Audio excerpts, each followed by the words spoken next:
한번 지금 이 헵시바 예배가 끝나고 나서 저희가 나가면 문이 열리는 순간 수백 명의 경찰들이 우리를 에워싸고 감옥으로 연행되어 감옥에 간다고 한번 상상해 보십시오. 감옥에 가는 동안 아마 수만 가지 생각이 들 겁니다. 우리 자녀는 어쩌지? 우리 남편은 어쩌지? 우리 아내는 어쩌지? 수많은 염려와 두려움 그리고 공포가 우리를 엄습해 올 것입니다. 뿐만 아니라 그 감옥 안에서 어떤 사람을 보여주면서 이 사람을 나의 주님이십니다 라고 고백하면 살려주고, 그렇지 않으면 처형을 하겠다고 할 때, 심지어 그 순간 옆에 몇몇 사람들이 거부하다가 처형을 당한다면 여러분은 어떤 선택을 하시겠습니까? 아침부터 무슨 괴상한 소리를 현실과 동떨어진 이야기를 하느냐고 생각하실 수 있겠지만, 약 1900년 전 지금 요한계시록에 쓰여졌던 이 당시의 믿음의 선배들이 정확하게 이러한 상황이 있었습니다. 당시는 도미티안 황제가 다스렸는데요, 도미티안은 제2의 네로 황제라고 불릴 만큼 폭군 정치를 했고, 사람들에게 자신을 가리켜서 나를 주시오라고 고백하도록 했는데, 만약에 고백하지 않으면 바로 처형을 당했습니다. 그러니까 기독교인들은 당연히 예수를 나의 주시오라고 고백하는데 이거를 타협할 수가 없는 거죠. 그로 인해서 많은 어려움과 핍박을 당하게 됐습니다. 특별히 이 로마 시대에는 시장 경제가 발전이 돼서 길드라는 것이 형성이 되어졌어요. 예를 들어서 길드라는 것이 마차를 만든다 그러면 어떤 사람은 나사를 만들고, 어떤 사람은 끈을 만들고, 어떤 사람은 바퀴를 만들고 해서 다 같이 길드가 형성되어서 사업이 되고 상업이 이루어지게 됐는데, 로마 황제를 가리켜서 나의 주시오라고 고백하지 않으면 그 길드에 껴주지 않았던 것이죠. 그러니까 기독교인으로서 상업을 하기도, 또 직장을 갖기도, 또 사업을 하기도 굉장히 만만치 않았습니다. 그런 소극적인 박해를 넘어서 얼마나 종교적인 탄압이 심했는지 카타콤이라는 곳이 지금도 저희들이 유명하게 알고 있습니다. 지하에 숨어서 예배를 드리던 장소인데요, 얼마나 그 지하가 습도가 높은지 평균 기독교인들의 수명이 33세였다고 합니다. 그리고 기독교인들의 특징이 지하에서 습기가 많은 곳에 자라니까 키가 크지 않았다고 합니다. 그러니까 크게 찬양하지도 못하고 그냥 숨죽여서 예배를 드리는 거예요. 그렇다고 로마 자체가 너무나도 크니까 이 성이 무너질 거라고는 상상할 수도 없는 거니까, 그 당시 로마는 가장 주가를 높이 올리고 달릴 때였기 때문에 아무도 어떤 소망도 어떤 기대도 가질 수 없었던 시간이 바로 그 순간이었습니다. 그런데 그때 하나님께서 요한에게 보여주신 그 계시가 이 요한계시록인데, 그 중에서 오늘 7번째 나팔을 부는 환상을 보여주십니다. 그런데 그때 7번째 나팔을 부는데 모든 성도들이 숨을 죽이면서 예배하고 조용하게 어떻게 하면 걸리지 않을까 하면서 하나님 앞에 예배하는 그 순간에 하늘에서 환상을 보여주는데 고래고래 소리를 칩니다. 작은 소리가 아니라 큰 소리를 쳐요. 15절에 다시 한번 보면 이렇게 기록하고 있습니다. 7째 나팔을 불며 하늘에서 음성이 나는데 그냥 음성이 아니라 큰 음성이 납니다. 이 케빈 디용이라고 하는 크라이스트 커버넌트 철치의 목사님이 설교를 하시면서 이 7번째 나팔 후 큰 소리가 나는 그 모습을 가리켜서 이렇게 표현했어요.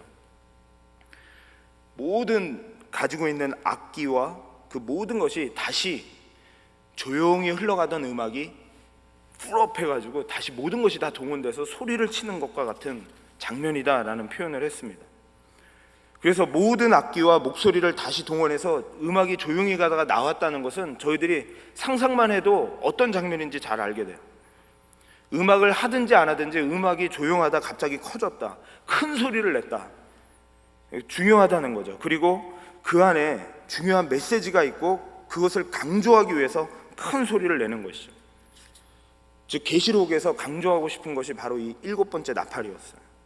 숨죽여 예배하고 환난과 핍박 가운데 그럼에도 불구하고 타협하지 않고 신앙생활하고 있는 믿음의 성도들에게 결국은 이 세상 나라가 하나님의 그리스도의 나라가 되고, 이 세상 나라가 망하게 되고 그리스도의 나라가 이길 것이다 라고 하는 그 선언을 클라이막스로 아주 큰 소리로 외치고 있는 거죠.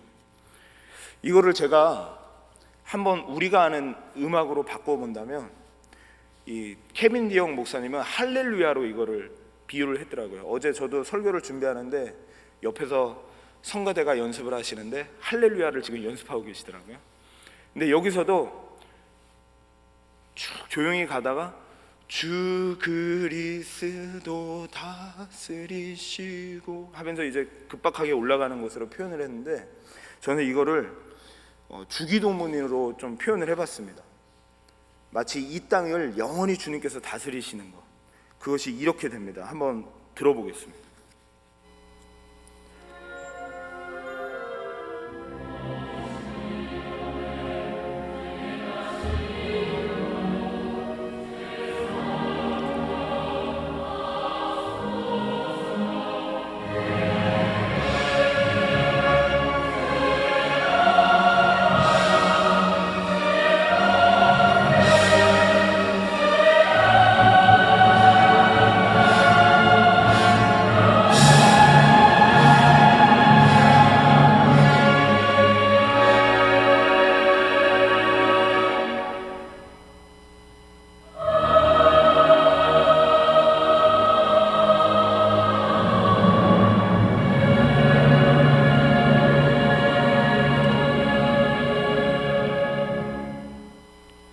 음악이 조용히 가다가 주의 나라, 주의 권세하면서 커질 때 우리에게 다가오는 감동이 있습니다.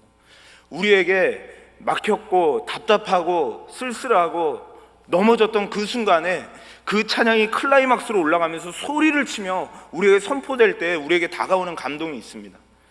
그것처럼 이 환난과 핍박 속에 숨죽여 예배드릴 수밖에 없었던 그들에게 큰 소리가 나서 주의 나라, 주의 영광 이곳에 영원토록 세세토록 다스릴지어다 라고 선포할 때 그들의 신앙에 얼마나 그것이 위로가 되었을까요?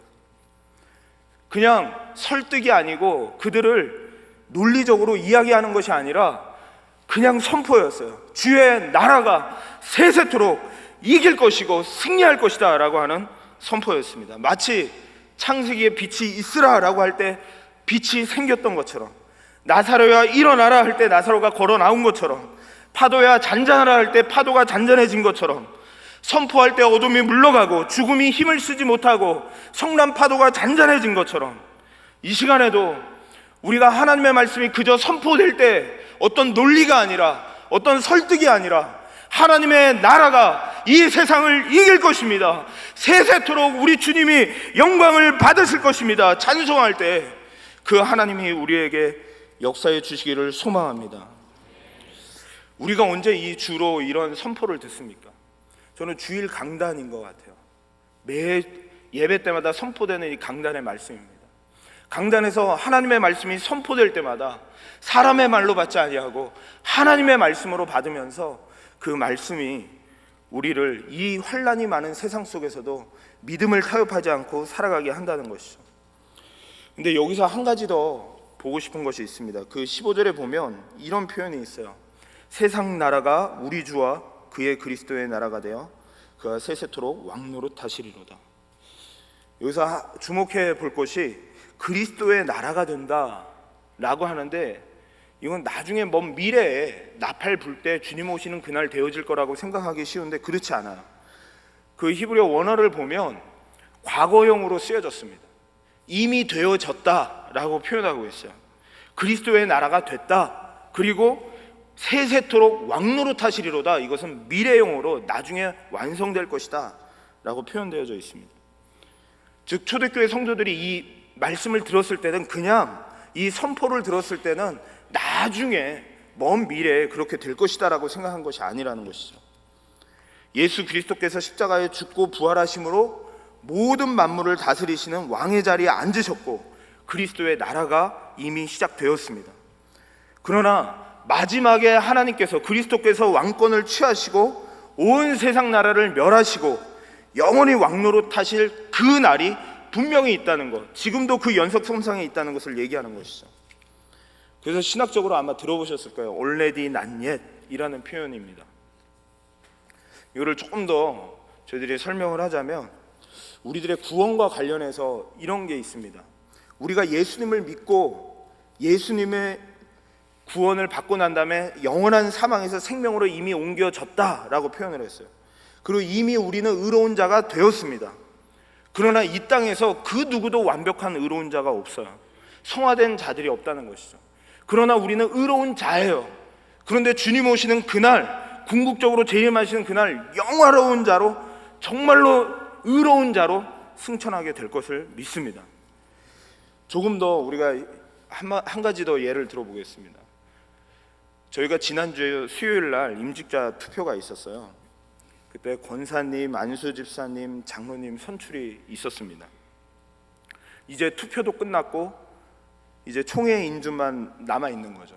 그렇지만 투표가 끝났고 했기 때문에 어떻게 보면 기정사실이라고 할 수 있어요. 장로님이라고 불러도 되고 권사님이라고 불러도 되고 이렇게 생각할 수 있습니다. 그런데 그때 담임 목사님께서 이렇게 말씀하셨어요.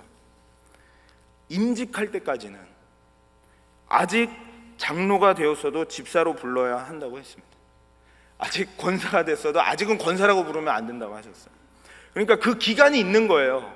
이미 확실하고 이미 되었고 이미 투표돼서 되어졌지만 그 마지막 파이널 되는 그 임직 그 날이 있는 거예요.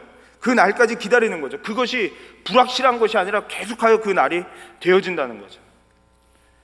십자가에서 예수님께서 이미 승리하셔서 그리스도의 나라가 되어졌고 이미 되었고 이 땅을 다스리고 계시고 통치하고 계시고, 그렇지만 주님 오시는 그날 궁극적으로 승리할 것이다 라는 것을 그들에게 선포하면서 그들에게 다가왔던 은혜와 간격은 하나님께서 절대로 이 시간에도, 환난과 어려움이 있는 이 시간에도 홀로 두지 않으신다는 의미구나.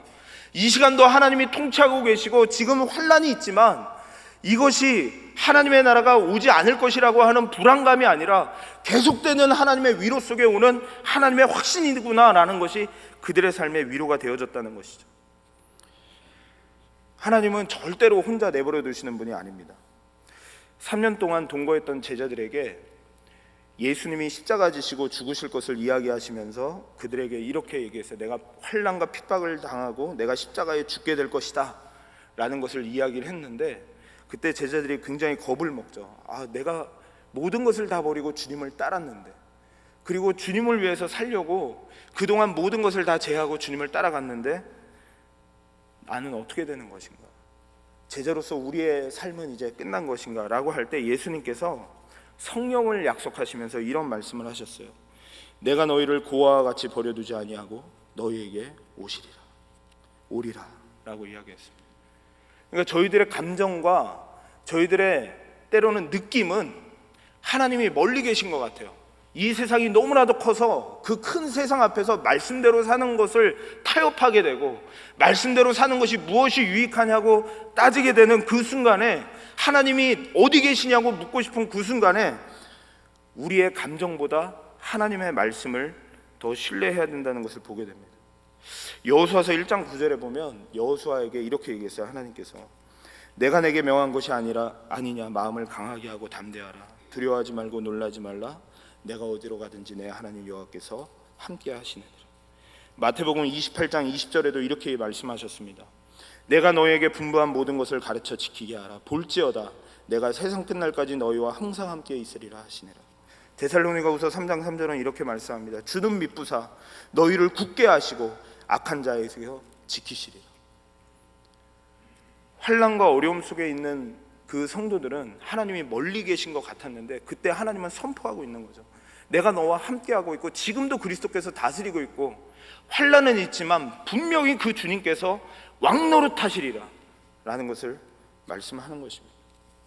근데 제가 놀라운 것은 무엇이냐면 이들이 그런 선포 속에 하나님을 천상에서 24 장로들이 그곳에 얼굴을 땅에 대고 하나님을 경배하기 시작합니다. 경배하기 시작하는데 그 경배의 내용 때문에 제가 좀 놀랐어요. 지금 환난이 있고 어려움이 있는데 어떻게 그런 경배를 할까? 17절에 보면 이렇게 말씀합니다. 이르되 감사옵나니 옛적에도 계셨고 지금도 계신 주 하나님 곧 전능하시니여 친히 큰 권능을 잡으시고 왕노릇하시리로다.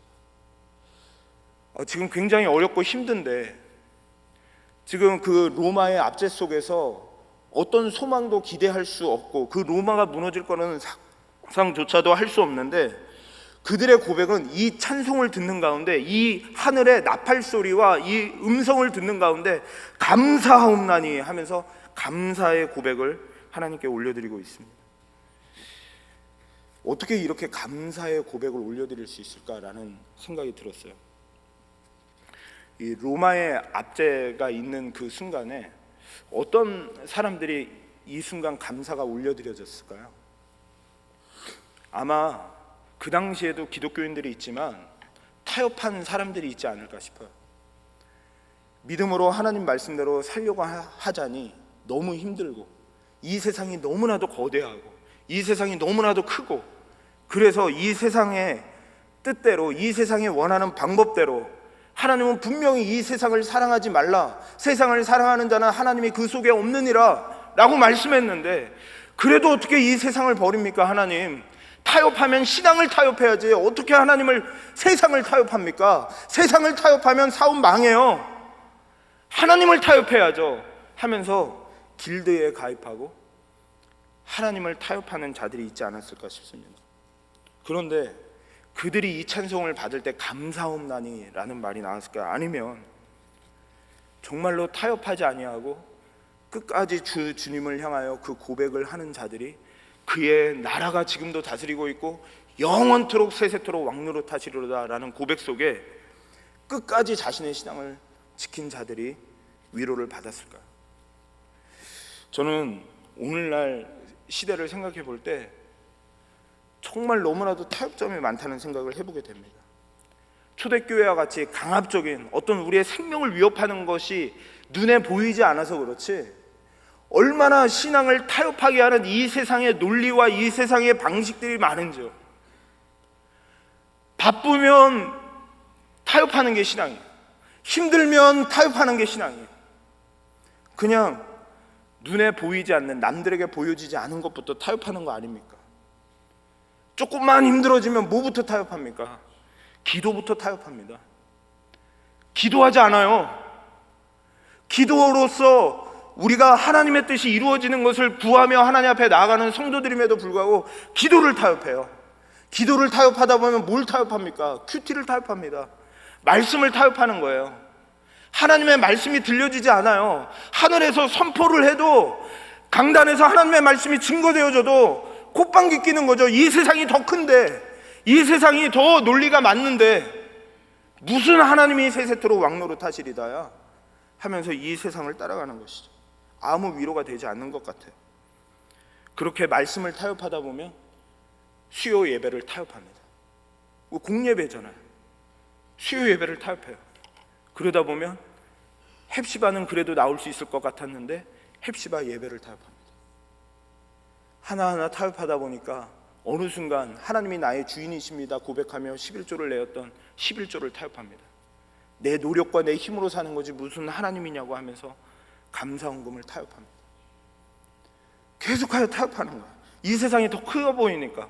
그런데 그런 타협하며 살아가는 우리들에게, 그 당시 사람들에게 하늘에서 이 선포가 떨어질 때 그들에게 그것이 위로가 되었을까요? 저는 위로가 되지 않았을 거라 생각해요.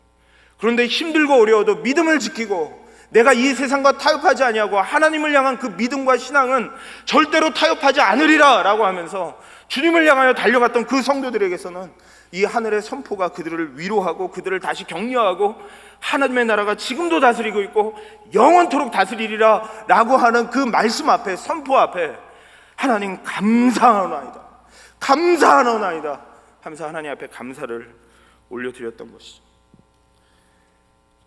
정말로 이 감사가, 성도들의 이 감사가 우리들에게 회복되기를 소망합니다. 정말로 이 세상에 아무리 커 보여도 이 세상 결국 멸망할 세상입니다. 타이타닉 호에서, 그 무너질 타이타닉 안에서 내가 어떤 주얼리를 가지고 있고 내가 얼마나 뛰어나고 내가 계급이 다르고 그게 무슨 소용이 있습니까?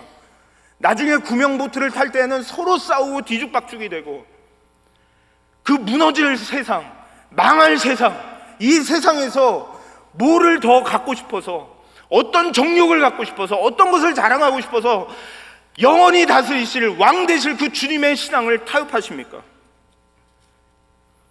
그 신앙을 타협하는 순간 이 성도의 감사옵나니, 그 하나님의 말씀의 선포 앞에 드려지는 이 감사옵나니가 자꾸 떨어지는 것이 아닌가. 우리가 언제부터 주일날 말씀을 들으면서, 우리가 강단에 선포되는 말씀을 들으며 우리가 하나님의 은혜에 감사가 떨어지고 하나님의 은혜에 달려가 다시 주님의 말씀대로 살고자 하는 그 결단이 떨어지는 이유는 이 세상이 커보여 우리가 타협을 하고 있는 것이 아닌가라는 생각을 해보게 됐습니다. 그러면서 이 감사가 올려지는데 그 감사의 내용을 이렇게 얘기합니다. 옛적에도 계시고 지금도 계신 전능하신 이여 라고 하면서 감사를 이야기를 하는데, 그 감사는 요한계시록 1장부터 계속하여 예수 그리스도를 묘사하면서 이렇게 나왔던 표현들입니다. 그래서 이것은 새벽에 들었기 때문에 저희들이 조금 더 지나가면서 이렇게 얘기해요. 이방인들이 분노하며 18절에 보니까 주의 진노가 내려 죽은 자를 심판하시며 종 선지자들과 성도들과 또 작은 자든지 큰 자든지 주의 이름을 경외하는 자에게는 상 주시며 또 땅을 망하게 하는 자들은 멸망시키실 때로서이다. 결국은 감사하는 그 이유 중에 또 한 가지가 이 세상 나라를 심판하러 오시는 그 주님이 예수 믿는 성도들에게는 큰 자든지 작은 자든지 상을 주시고 그렇지 않은 자들에게는 멸망을 하시겠다라는 말씀입니다. 여기서 조금 살펴보고 싶은 것이, 땅을 망하게 하는 자들은 하나님께서 멸망시키신다라고 표현을 했습니다. 도대체 땅을 망하게 하는 자들이 누굴까? 어떻게 하는 것이 땅을 망하게 하는 것인가? 그 땅을 망하게 한다, 사람을 망하게 하는 것이 무엇인지를 좀 살펴보니까 로마서 14장 15절에 보면 이런 표현들이 있습니다. 만일 음식으로 말미암아 내 형제를 근심하게 되면 이는 내가 사랑으로 행하지 아니함이라. 그리스도께서 대신하여 죽으신 형제를 내 음식으로 망하게 하지 말라. 이게 이 세상을 망하게 하는 것, 예수 그리스도를 믿지 못하게 하고 주님 앞에 나오지 못하게 하는 것을 가리켜서 망하게 하는 것이라고 했습니다.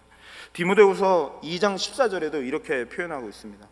너는 그들로 이 일을 기억하게 하고 말다툼을 하지 말라고 하나님 앞에서 엄히 명하라. 이는 유익이 하나도 없고 도리어 듣는 자들을 망하게 함이라. 그래서 예수님을 믿지 못하게 하고 예수께 오는 것을 막는 것, 그래서 그것이 바로 이 세상을 망하게 하는 자들이라는 거죠. 즉 이 세상에서 하나님 앞에 나오지 못하게 하는 이 세상의 권력들, 이 세상의 큰 원리들, 우리를 둘러싸고 있는, 억압하고 있는, 하나님 앞에 온전히 충성되게 달려가지 못하게 하는 그 모든 것들은 결국은 망하게 하는 것이죠. 사람을 망하게 하고 결국은 그 사람의 아무것도 남지 못하게 하고 그 사람의 모든 것을 정력과 욕심을 통하여서 그 사람의 모든 것을 가져갈 뿐 결국은 그 사람을 망하게 하는, 이 세상을 망하게 하는 자들을 결국은 하나님께서 이 세상을 심판하시겠다라고 표현을 하는 것이죠. 그러면서 반대로 하나님을 경외하는 자들은 상을 주시겠다라고 말씀합니다. 한 분도 빠짐없이 상을 주신대요. 올해도 그 연말이 되면 항상 TV에서 시상식이 있잖아요. 근데 청룡영화제가 얼마 전에 있었어요. 그때 유행어가 있었습니다. 혹시 아시는 분이 있는지 모르겠습니다. TV 뉴스 채널에 이렇게 청룡영화제 유행어 치면 이렇게 나오는데요. 뭐였냐면 이번에 영화 중에 가장 세계에서 큰 상을 받은 영화가 있었어요. 그게 기생충이라는 영화입니다. 그래서 다 하나같이 상을 받으러 나오면 이렇게 얘기하는 거예요. 제가 상 받을 줄 몰랐습니다. 기생충이 받을 줄 알았는데. 그래서 모든 유행어가 기생충이 받을 줄 알았는데, 근데 어떤 한 분이 이거를 뛰어넘으려고 이렇게 얘기했어요. 저는 기생충이 받을 줄 몰랐습니다. 이렇게 얘기해요. 결국은 다 기생충이 받을 줄 알았는데를 생각하고 있었다는 거죠. 그런데 천국에서 상을 받을 때 그런 생각이 들었어요. 천국에 가면 저 사람이 상을 받을 줄 알았는데, 나는 상을 받을 줄 몰랐는데 라는 이야기를 우리가 할 수 있지 않겠습니까? 어떤 분들은 앞에서 주연과 같이 화려하게 쓰임받는 분들이 있잖아요. 큰 자처럼 보이는 분들이 있잖아요. 근데 어떤 분들은 작은 자처럼 보이지 않게 섬기시는 분들이 있잖아요. 그래서 저 사람은 하늘의 상이 클 거야. 그리고 나는 상이 작을 거야. 저 앞에 있는 목사님은 많은 사람들 앞에 설교도 하고 선교도 가고 그러니까 저분의 상은 클 거야. 나는 집에서 애들 돌보고 가정일하고 그냥 살아가니까 나는 상이 작을 거야. 그렇지 않다는 거예요. 하늘에서는 큰 자나 작은 자나 공정하게 하나님께서 상을 주신다는 것이죠. 우리는 대통령이 상을 주셔도 너무나도 행복하고 늘 자랑하고 다닐 텐데 만왕의 왕이신 하나님께서 상을 준다는 것입니다. 저는 이런 생각이 들었어요. 올해도 2019년 동안 얼마나 이름 없이 빛도 없이 섬기신 분들이 우리 교회에 많은지요. 특별히 셀목자분들을 격려하길 원합니다. 매주마다 집에 모여서 집을 오픈하고 성도들과 함께 셀 모임 한다는 것이 쉬운 일이 아니라는 것을 너무나도 잘 압니다.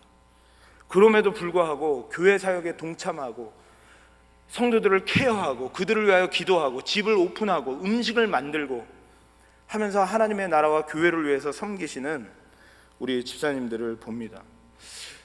주로 저도 이제 주일날 저녁에 셀 모임이 약속이 돼 있어서 참석을 하는데 어쩔 때는 이렇게 약속이 되지 않아서 그냥 집에 들어갈 때가 있어요. 근데 그냥 집에 들어갈 때도 지치고 힘든 몸으로 굉장히 이렇게 피곤한 몸으로 이렇게 들어갑니다.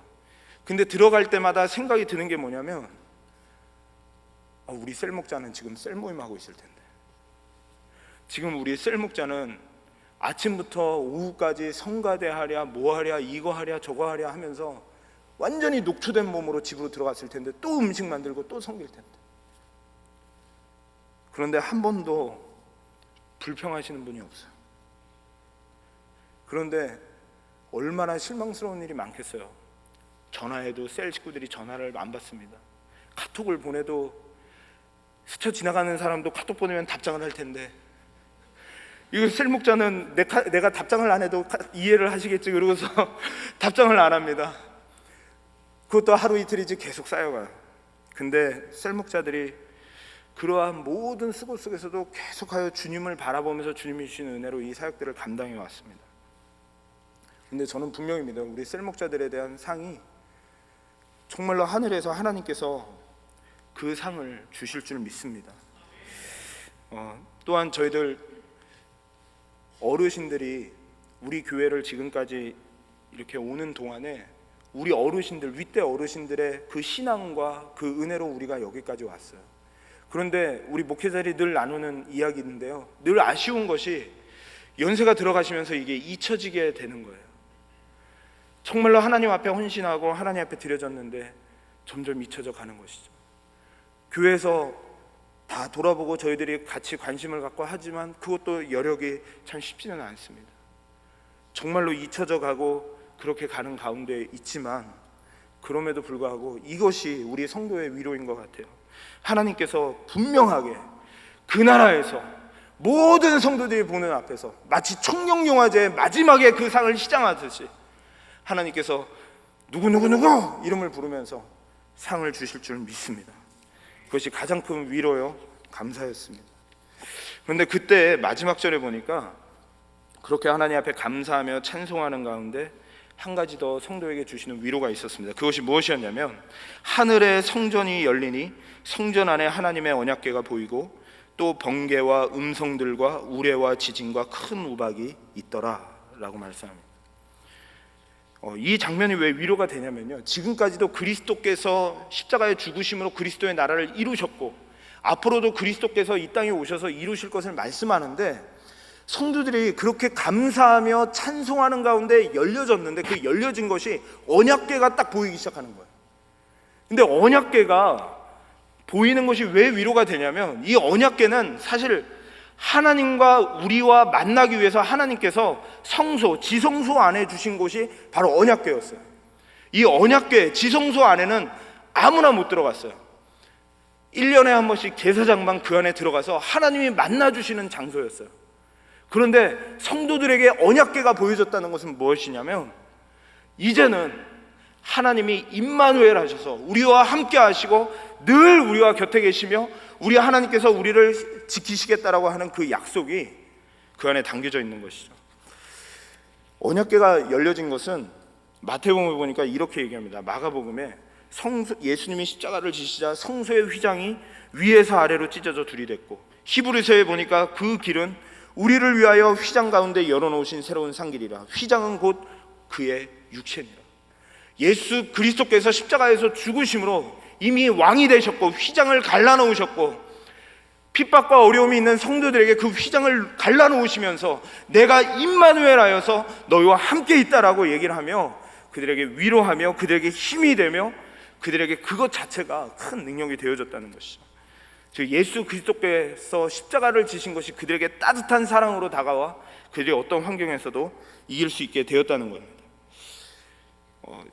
예언을 한 가지만 더 드리겠습니다.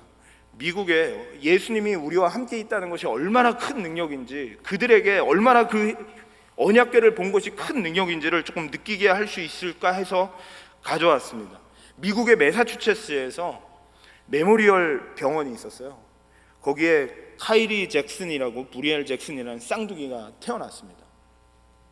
근데 그 쌍둥이들이 12주나 빨리 이 세상에 태어났어요. 그래서 1kg도 되지 않는 아주 작은 킬로그램으로 태어나서 모두가 다 그들이 죽을 줄 알았습니다. 그런데 큰 애는, 조금 더 일찍 나온 애는 빨리 몸이 회복이 되는데 둘째 막내는 빨리 회복이 되질 않는 거예요. 얘는 죽는다라고 생각했어요. 정말로 이 아이 동생은 얼마 못 살 것이라고 해가지고 부모들도 얘를 죽을 것이라고 생각을 했습니다. 그런데 그 간호사가 있었어요. 게일이라는 간호사가 한번 이 아이 둘을 인큐베이터에 같이 한번 놔주십시오. 그래서 이 아이들을 인큐베이터에 같이 놓자고 제안을 했는데 그거는 규정상 안 됩니다. 세균이 이쪽으로 옮겨갈 수도 있고 이쪽으로 옮겨갈 수도 있는데 어떻게 같이 그 인큐베이터에 넣습니까? 그럴 수 없습니다 라고 얘기하니까 게일이 외국의 사례들을 가지고 와서 병원의 허락을 받고 그 인큐베이터 안에 그 아이 둘을 넣습니다. 근데 그 아이들이 그 안에 들어가서 있는데 이 놀라운 일이 벌어졌어요. 이 아이들이 회복이 된 거예요. 이 아이가 죽을 줄 알았는데 이 인큐베이터에서 이렇게 같이 껴안고 있는 거예요. 이 실제로 있었던 일이고 실제 그 사진입니다. 이렇게 했는데 이들이 어떤 일이 벌어졌냐면 그저 그냥 함께 있는데 그 아이가 무슨, 그 언니가 무슨 힘이 있다고 그저 함께 있는데 이렇게 성장했어요. 와, 아니 언니가 언어를 배운 것도 아니고 말을 배운 것도 아니고 무엇을 한 것도 아닌데 그냥 같이 있다는 것만으로도, 함께 있다는 것만으로도 이 아이들이 죽을 아이가 살아났어요. 죽을 아이가 힘을 냈어요. 죽을 아이가 그 안에서 능력을 얻고 이렇게 성장했어요. 그런데 언약궤가 열려지면서, 천국문이 열려지면서 그 안에 언약궤가 보여지면서 1년에 한 번씩 제사장만 들어가서 하나님을 만날 수 있었던 그들에게 십자가를 통하여 우리에게 열려진 그 언약궤, 늘 우리와 함께 하시며 우리와 동행하시며 우리와 함께 하겠다라고 하는 그 약속을 보여주신 그 언약궤가 보여지면서 그들에게 받았을 위로와 그 권능은 너무나도 컸다는 것이죠. 우리 사랑하는 성도님들이요, 우리 주님께서 우리에게 주시는 감사와 위로는 오늘도 그 십자가입니다. 그 십자가를 보여주면서 오늘도 임마누엘 되시며 오늘도 그 언약궤를 보여주면서 우리들과 함께 하신다는 것이죠. 이 7 나팔을 저희들이 이렇게 쭉 보면서 여리고성 전투와 아주 흡사한 장면이라고 생각합니다. 왜냐하면 한 번 나팔을 불고, 2번 나팔을 들고, 3번 나팔을 들고, 7번 나팔을 불었어요. 그런데 여리고성을 돌 때도 어떻게 했냐면 맨 앞에 나팔수들이 섰습니다. 그리고 그 뒤에 언약궤가 섰어요. 그리고 이스라엘 백성들이 쓰고 하루에 한 바퀴씩 돌아요. 그런데 하루에 한 바퀴씩 도는데 그때 규칙이 뭐였냐면 다른 사람들은 아무 말도 하지 아니하고 나팔수들만 나팔을 불면서 돕니다. 하루 나팔을 불었어요. 둘째 날 나팔을 불었어요. 셋째 날 나팔을 불었어요. 도저히 무너지지 않을 것 같은 그 여리고성. 그런데 7째 날 7바퀴를 돌고 나팔을 붑니다. 그러면서 여호수아가 외치죠. 이스라엘아 소리치라, 외치라, 하나님께서 이 성을 취하리라 하셨느니라 라고 외치니까 와, 뭐 외쳤겠죠. 그러자 그 성이 와르르 무너집니다. 그 초대교회 성도들은 그 장면이 떠올랐을 거예요. 나팔이 한 번 불리고, 2번 불리고, 3번 불리고, 7번째 나팔이 불리는 순간 세세토록 하나님께서 왕노릇 하시리로다, 이것이 고백될 때 여리고성이 무너지는 것이 딱 이미지가 그려졌어요. 근데 이게 참 놀랐습니다. 7 인봉, 7 나팔, 그리고 나오는 것이 일곱 대접의 심판 후에도 바벨론이 멸망하는 것이나, 이 결단코 우연이 아니죠. 이 계시록을 통하여서 계속하여 우리들에게 말씀하는 것이, 결국은 이 세상 나라는 아무리 힘이 강대해 보이고 아무리 우리를 억압하고 핍박하고 환난을 준다 할더라도 결국은 무너지고 넘어지고 망하고 말 것이고 하나님의 나라가 영원히 설 것이다 라는 것이죠. 그래서 우리 사랑하는 성도님들과 더욱더 교회를 사랑합시다.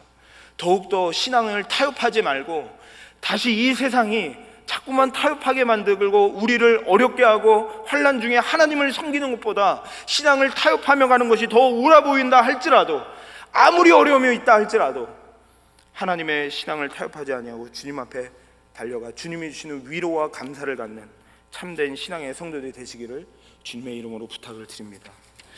우리